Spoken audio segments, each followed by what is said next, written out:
Bonjour, bienvenue dans la série sur le spin. Donc on continue notre analyse et on va considérer maintenant le cas symétrique et le comportement d'un grand nombre de particules qui obéissent à cette règle.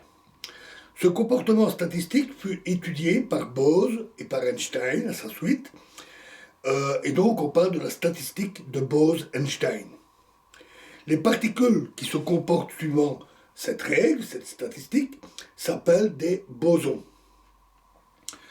Donc, reprenons notre tableau pour dénombrer les états en fonction de l'énergie. Cette fois, il n'y a plus aucun problème pour avoir deux particules dans le même état. Si on reprend l'état avec les particules 1 et 2 qui ont un seul état, A1, A2, on a simplement A1, A2, c'est-à-dire 2 fois A1, A2. Si en plus on a pris la moyenne, on retrouve exactement le même état. Mais les particules restent indiscernables. Ainsi, la distribution 1 et 3 est la même que la distribution 3 et 1. Donc le tableau, après un calcul, c'est facile, devient pour l'énergie 1, 2, 3, 4, 5, 6, 7 et 8, 1, 2, 3, 4, 5 particules. On va alors avoir toujours pour une seule particule, c'est le même que dans le cas classique, 1, 1, 1, 1, 1. Pour deux particules, on va avoir 1, 1, 2, 2, 3, 3. On voit qu'on a moins de cas que dans le cas classique. Je me suis trompé. C'est 1, 1, 2, 2, 3, 3, 4. Pour 3, c'est 1, 1, 2, 3, 4, 6. 1, 1, 2, 3, 4, 6. Pour 4 particules, 1, 1, 2, 3, 4. Et 1, 1, 2, 3. La répartition est nettement plus homogène d'ailleurs que pour le cas classique. Supposons que l'on ait déjà 3 particules dans l'état 3 et une autre particule d'énergie quelconque qu'on va limiter ici à l'état 5 pour simplifier. Une particule vient s'ajouter. Les états finaux possibles sont alors 3, 3, 3, 1, 3, 3, 3, 2, 3, 3, 3, 3, 3, 3, 3, 4 et 3, 3, 3, 5. Les répartitions possibles. Alors si c'était des particules classiques, discernables, on peut alors avoir des permutations des différents états, et le nombre d'états possibles avec ces configurations, c'est 4, 4, 1, 4, 4.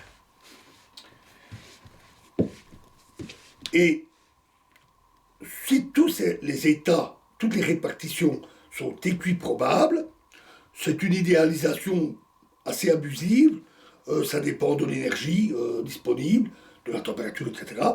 Mais cela donne une idée et ça m'a suffi pour notre propos.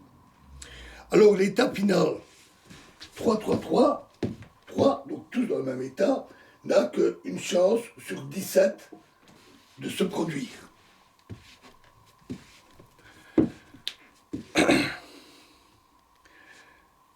Si ce sont des bosons, le nombre d'états possibles pour ces configurations sont tout simplement 1, 1, 1, 1, 1. Et ceci à cause du caractère indiscernable.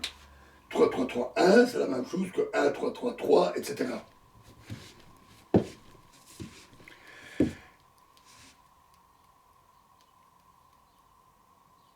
Et donc, l'état final, 3, 3, 3, 3, a une chance sur 5 de se produire.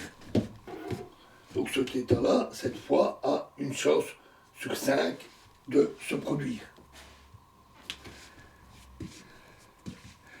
Donc, à peu près 3 fois plus de chances de se produire qu'avec des particules classiques.